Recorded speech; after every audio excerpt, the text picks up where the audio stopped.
ভারতের সঙ্গে করা কোনো চুক্তি এখন পর্যন্ত বাংলাদেশ বাতিলের সিদ্ধান্ত নেয়নি বলে জানিয়েছেন পররাষ্ট্র উপদেষ্টা তৌহিদ হোসেন।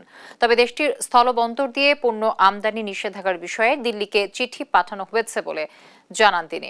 বুধবার বিকেলে পররাষ্ট্র মন্ত্রণালয়ে সাংবাদিকদের এসব কথা জানান তিনি। বলেন, ভারতে অনুপ্রবেশকারী রোহিঙ্গাদের বাংলাদেশ পুশিনের বিষয়েও দিল্লির সঙ্গে যোগাযোগ হচ্ছে।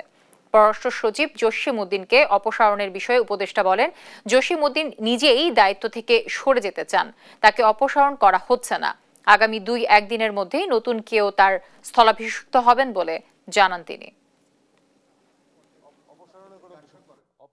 সব চুক্তিরই আমরা আমাদের কোন অবস্থান বা আমাদের কোনখানে সমস্যা আছে সেগুলি আমরা আইডেন্টিফাই করার চেষ্টা করছি এবং সময় মতো সেগুলি ভারতের সাথে টেক আপ করা হবে। দিল্লির সাথে আমাদের যোগাযোগ অব্যাহত আছে এবং আমরা চেষ্টা করছি যাতে নিয়মের বাইরে কোনো কিছু না ঘটে। অপসারণের কোনো বিষয় নেই।